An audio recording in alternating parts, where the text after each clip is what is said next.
എത്താൻ ശ്രമിക്കുമ്പോൾ ഇതൊന്നും നമ്മളെടുത്തത് വിലപ്പോവില്ല കേട്ടോ. അപ്പൊ അതുകൊണ്ട് ഇത് നൗഷാദിനോട് തന്നെ ചോദിച്ചു നോക്കൂ. ഷിഹാബ് കണ്ണൂർ ജില്ലയിലെ കണ്ണൂർ ജില്ലയിൽ എവിടെ പരിപാടിക്ക് വന്നാലും എൻ്റെ വീട്ടിലാണ് നൗഷാദ് ഹസനി, രാമന്തളി, വഹാബ് സഖാഫി തുടങ്ങിയ നമ്മുടെ ആലിമികൾ താമസിക്കാറുള്ളത്. ഒപ്പം കടക്കണോനക്ക് രാപ്പനി അറിയുള്ളൂ എന്ന് പറഞ്ഞതുപോലെ നൗഷാദിന്റെ തിരിപ്പുകള് മുഴുവനും അറിയാവുന്ന സുഹൃത്താണ്. നൗഷാദിനിക്ക് ഷിഹാബിനെയും അറിയാം, ഷിഹാബിനിക്ക് നൗഷാദിനെയും അറിയാം.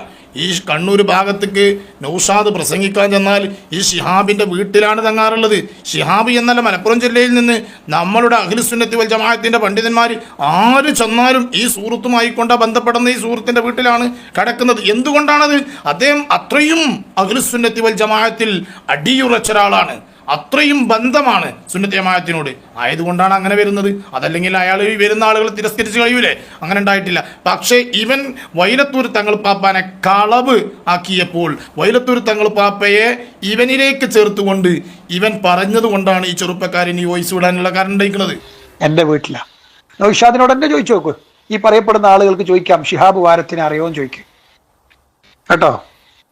നമ്മുടെ അബ്ദുൽ ഹമീദ് ഫൈസി അമ്പലക്കടവിന്റെ വിസ്മയ യാത്ര, അദ്ദേഹം വിസ്മയിൽ വന്ന സമയത്ത് ഞാനും നമ്മുടെ ഒരു സുഹൃത്തും കൂടിയിട്ടാണ് അത് റെക്കോർഡ് ചെയ്യാൻ വേണ്ടി പോയത്. ഇനി ഈ സുഹൃത്ത് പറയുന്നുണ്ട്, നമ്മുടെ ഹമീദ് ഫൈസി അമ്പലക്കടവിന്റെ വിസ്മയ യാത്രയുമായി കൊണ്ട് ഈ സുഹൃത്ത് പറയുന്നുണ്ട്, എല്ലാ ഇടങ്ങളിലും ഈ നൗഷാദ് ഉണ്ടാക്കിയ പരാക്രമം ചില്ലറയൊന്നുമല്ലായിരുന്നു. ഈ വിസ്മയ യാത്ര ഷൂട്ട് ചെയ്ത് കൊണ്ടുവരാൻ വേണ്ടിക്കൊണ്ട് ഈ ഷിഹാബിനെയാണ് രാമന്തളിയും നമ്മുടെ നൗഷാദും ഏൽപ്പിച്ചത്. എന്നിട്ട് ഇയാളാണ് ഷൂട്ട് ചെയ്ത് കൊണ്ടുവരുന്നത്. അയാൾ പറയുന്നുണ്ട്, നൗഷാദും രാമന്തളിയുടെ നിർദ്ദേശപ്രകാരം. ഈ നൗഷാദ് എന്തിനാണ് നമ്മുടെ സംസ്ഥാന ആലിമീങ്ങൾക്കെതിരെ കുതിര കയറുന്നത് എന്നുള്ളതിന്റെ വ്യക്തമായ ചിത്രം എനിക്കറിയാം, നന്നായിട്ടറിയാം. നൗഷാദിനോട് ചോദിച്ചു നോക്കൂ. എൻ്റെ അനുജന ഹസനിയല്ല ഇവിടെ നിന്ന് എന്തൊക്കെ വിഷയങ്ങൾ ചർച്ച ചെയ്യാറുണ്ട്. ആലിമീങ്ങൾ പല വിഷയത്തിലും ഇവരെ ബ്ലോക്ക് ചെയ്യുമ്പോൾ അതൊന്നും ഇവർക്ക് ഇഷ്ടപ്പെടുന്നില്ല. ഇവർ ഉദ്ദേശം എന്ന് പറഞ്ഞാൽ CD വിൽക്കലും പൈസ ഉണ്ടാക്കലും ഒരുപാട് വേദികൾ ഉണ്ടാക്കിയിട്ട് CD ഇറക്കണം, പണം സമ്പാദിക്കണം എന്നുള്ള ഉദ്ദേശമാണ് സംഘടനയുള്ള സമയത്ത് വരെ. അപ്പൊ അതിനൊക്കെ കൃത്യമായിട്ട് ആലിമീങ്ങൾ അങ്ങനെ മറുപടിക്ക് മറുപടി എന്നുള്ള നിലയിൽ നിങ്ങൾ പോകണ്ട എന്നുള്ള രൂപത്തിൽ വിലക്ക് ഏർപ്പെടുത്തിക്കൊണ്ടിരിക്കുമ്പോൾ നിലയെ തുടങ്ങിയതാണ് നമ്മുടെ ആലിമീങ്ങൾക്കെതിരെയുള്ള ഇവരുള്ള ഒരു കുതിരകയറ്റം. ഏതായാലും അങ്ങനെ അങ്ങോട്ട് ബെറ്റ ഇവന്റെ കാര്യങ്ങളൊക്കെ പുറത്ത് ചാടണേ. ഇവന് അന്ന് വല്ലാതെ പ്രസംഗിക്കല്, ഭയങ്കര പ്രസംഗവും ഭയങ്കര വേദികളും. നമ്മളാൾക്കാരാണ് വെച്ചാൽ ഇവന്റെ ബാക്കിലും കണ്ട് കൂടിയിരിക്കുന്നു. ഇവൻ തന്നെയാണ് സുന്നത്ത് ജമാഅത്ത് വെച്ചിട്ട്. പക്ഷെ നമുക്കന്ന് തിരിഞ്ഞില്ല ഇവൻ വരുന്നത് കണ്ടപ്പോൾ. പക്ഷെ ഇവന്റെ ഈ പോക്ക് അന്ന് തന്നെ പേരോട് ഉസ്താദിനും പൊന്മുളസ്ഥാനും മനസ്സിലാക്കണ്. അതാണ് ഒരു വലിയ മഹാന്മാരല്ലേ. എന്താ നിങ്ങൾ കരുതിയ പേരോടൊക്കെ ഉസ്താദൊക്കെ എന്ന് പറഞ്ഞ ആരാന്ന് വെച്ചിട്ട് ഞങ്ങള് പേരോട് ഉസ്താദ് എന്ന് പറഞ്ഞ ആരാന്ന് വെച്ചിട്ട് ഞങ്ങള് അതൊരു വലിയ മഹാൻ തന്നെയാണ്. വലിയ മഹാൻ എന്ന് പറഞ്ഞാൽ വലിയ മഹാൻ. ഇൻഷാ അല്ലാഹ് അതിന്റെ വിഷയം ഞാൻ പിന്നീട് പറയുന്നുണ്ട്. പ്രത്യേകിച്ച് വിസ്മയ യാത്ര അമ്പലക്കടവ് വിസ്മയിൽ വന്നു, അത് ഞാൻ റെക്കോർഡ് ചെയ്തു. അങ്ങനെ ഈ ഒരു സന്തോഷ വിവരം അന്ന് ജാലിയാവാലിന്റെ അടുത്ത് പോയി പത്രസമ്മേളനം നടത്തിയ സമയമാണ് അമ്പലക്കടവ്. ആ സമയത്താണ് അമ്പലക്കടവിനെതിരെ എന്തെങ്കിലും ഒന്ന് കിട്ടണമെന്നുള്ള രൂപത്തിൽ അമ്പലക്കടവ് വിസ്മയിൽ ഫാമിലിയും കൂട്ടി വരുന്നുണ്ട്. അവിടെ അത് പോയി നിങ്ങൾ റെക്കോർഡ് ചെയ്ത് നമുക്ക് എന്താക്കാം, ഈ ഒരു പത്രസമ്മേളനത്തിനെതിരെ അത് കൊണ്ടുവരാം, അമ്പലക്കടവിനെതിരെ നമുക്കിത് വീഡിയോ കാണിക്കാന്ന് പറഞ്ഞിട്ടാണ് നൗഷാദ് രാമന്തളി കൂടിയിട്ട് നമ്മളെ കൊണ്ട് ഇത് ചെയ്യിപ്പിച്ചത്. കൂട്ടരെ ഇത് മനസ്സിലാക്കണം കേട്ടോ. അതുകൊണ്ടാണ് ഞാൻ ഇടയ്ക്കൊരു വോയിസ് കൊടുക്കുന്നത്. നോക്കാ നിങ്ങൾ ജാനിയാവാലൻ്റെ അടുത്ത് നമ്മൾ ഹമീദ് ഫൈസി അമ്പലക്കടവ് പോയിട്ടൊരു പത്രസമ്മേളനം നടത്തിയപ്പോൾ ഇനി ഇവൻ അവിടുന്ന് അങ്ങോട്ട് പറയാൻ കത്തില്ല. എന്തൊക്കെ തോന്നിയെന്നാവോ, ഇവനെന്തേ തോന്നിയെന്നാവോ. ഇനി അയാൾ എന്ത് ചെയ്യണം, ഒന്ന് കൊച്ചാക്കി കാണിക്കണം, ഹമീദ് ഫൈസിനെ ഒന്ന് കൊച്ചാക്കി കാണിക്കണം. അതിന് വേണ്ടിക്കൊണ്ട് ഇയാളുടെ വിസ്മയ യാത്ര വീഡിയോസ് ആക്കി കൊടുന്ന് ഇയാൾ ഇങ്ങനെ പെണ്ണുങ്ങളായിട്ട് ചാടുന്നുണ്ട് എന്നുള്ള രംഗം വരുത്തി തീർക്കാൻ വേണ്ടിക്കൊണ്ടാണ് ഈ സാധുവിനെ പറഞ്ഞയക്കുന്നത്. ഈ സാധു അത് വീഡിയോ ആക്കി കൊണ്ടുവരുന്നത് എന്തിനാന്ന് വെച്ചാൽ ഇവൻ സുന്നത്യമായതല്ലേ പറയുന്നിച്ചിട്ടാണ്. ഇത് റെക്കോർഡ് ചെയ്തത് ഫസ്റ്റ് പറയുന്നത് പേരോട് ഉസ്താദിനോടാണ്. ഇവിടുന്ന് അങ്ങോട്ടാണ് നാം ചിന്തിക്കേണ്ടതും ശ്രദ്ധിക്കേണ്ടതും. ഈ വിസ്മയ യാത്ര ഹമീദ് ഫൈസി അമ്പലക്കടവിന്റെ വിസ്മയ യാത്ര റെക്കോർഡ് ചെയ്ത് കൊടുത്തിട്ട് ഇത് ആദ്യമായിട്ട് പറയുന്നത് പേരോട് ഉസ്താദിനോടാണ്. പേരോട് ഉസ്താദിനോട് ഹമീദ് ഫൈസി അമ്പലക്കടവിനെ ഈ വിസ്മയ യാത്രയിൽ നിന്ന് വീഡിയോ ചെയ്ത് കൊടുത്തിട്ടുണ്ട് എന്നുള്ളത് പേരോട് ഉസ്താദിനോട് ഫസ്റ്റ് പറഞ്ഞപ്പോൾ പേരോട് ഉസ്താദ് അതിന്റെ മറുപടി എന്ത് പറഞ്ഞു എന്നൊന്ന് കേട്ടു നോക്കാം നമുക്ക്. പേരോട് ഉസ്താദിനെ വിളിച്ചു പറഞ്ഞപ്പോൾ പേരോട് ഉസ്താദ് പറയുന്ന ഒരു വാക്ക്, അതാണ് എനിക്ക് ഇന്നും എൻ്റെ പ്രസ്ഥാനത്തിൽ ഇതാണ് ഹക്ക് എന്ന് സ്ഥിരപ്പെടാനുള്ള ഏറ്റവും വലിയൊരു കാരണം. ഇതിൻ്റെ അപ്പുറം വേറൊന്നും ഇല്ല. ഉസ്താദിന്റെ ഇഖ്ലാസും കാര്യങ്ങളൊക്കെ ഞാൻ മനസ്സിലാക്കിയത് ആ ഒരു മറുപടിയിലാണ്. ഇവർ വിളിച്ചു പറഞ്ഞു, അമ്പലക്കടവ് വിസ്മയിൽ വന്നിട്ടുണ്ട്, നമ്മൾ റെക്കോർഡ് ചെയ്തിട്ടുണ്ട്, നമ്മൾ മർക്കസ് സമ്മേളനത്തിൽ വെച്ച് ആ കേസറ്റ് വിതരണം ചെയ്യാൻ വേണ്ടി തീരുമാനിച്ചിട്ടുണ്ടെന്ന് പറഞ്ഞപ്പോൾ ഉസ്താദ് അത് ബ്ലോക്ക് ചെയ്തു. ഉസ്താദ് പറഞ്ഞെന്താ അറിയോ, മറുവിഭാഗത്തിലെ സുന്നത്തി ജമാഅത്ത് പറയാൻ കഴിയുന്ന ഒരു പണ്ഡിതനാണ് അബ്ദുൽ ഹമീദ് ഫൈസി അമ്പലക്കടവ്.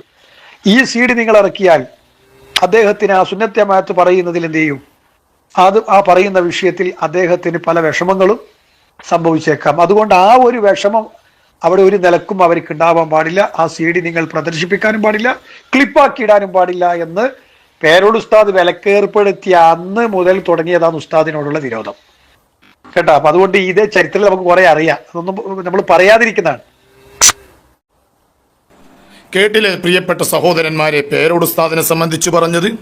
പേരോട് ഉസ്താദിനോട് ഈ വിഷയം വിളിച്ചു പറഞ്ഞപ്പോൾ വളരെ വേദന ഉണ്ട് ഇത് കേൾക്ക് പറയാൻ. കാരണം എന്തുകൊണ്ട്, പേരോട് ഉസ്താദിനോട് ഹമീദ് ഫൈസി അമ്പലക്കടവിന്റെ വിസ്മയയാത്ര ഞങ്ങൾ വീഡിയോ ആക്കി കൊടുത്തിട്ടുണ്ട്, അത് മർക്കസ് സമ്മേളനത്തിൽ CD ആക്കി ഞങ്ങൾ വിൽക്കും, അത് കൊടുക്കും എന്ന് പറഞ്ഞപ്പോൾ പേരോട് ഉസ്താദ് പറഞ്ഞ മറുപടി എന്താണ്?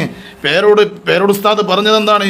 ഒരിക്കലും ഹമീദ് ഫൈസി അമ്പലക്കടവിന് എന്ത് ചെയ്യരുത്, അങ്ങനെ ചെയ്യരുത്, അങ്ങനെ ചെയ്യാൻ പാടില്ല. കാരണം എന്താ അറിയോ, മറുവിഭാഗത്തിൽ അഥവാ നമ്മുടെ സഹോദര സംഘടനയിൽ സുന്നത്ത് ജമാഅത്ത് പറയാൻ നല്ല കഴിവുള്ള ഒരാളാണ് ഹമീദ് ഫൈസി അമ്പലക്കടവ്. നമ്മൾ ഈ വിഷയം അദ്ദേഹം വിസ്മയയാത്രയുമായി കൊണ്ട് ബന്ധപ്പെട്ട് അത് പുറത്ത് വിട്ടാൽ, അത് പുറത്തേക്ക് അപ്ലോഡ് ചെയ്താൽ പിന്നെ വരാൻ പോണ ആപത്തെന്താ അറിയോ, മുജാഹിദീങ്ങളും ജമാഅത്തും ഈ വിഷയങ്ങൾ എടുത്തിട്ട് ഹമീദ് ഫൈസി അമ്പലക്കടവിനെ പറഞ്ഞ് അത് മോശമാക്കി കളഞ്ഞേക്കും, അത് സുന്നത്ത് ജമാഅത്തിന് ബാധിക്കും.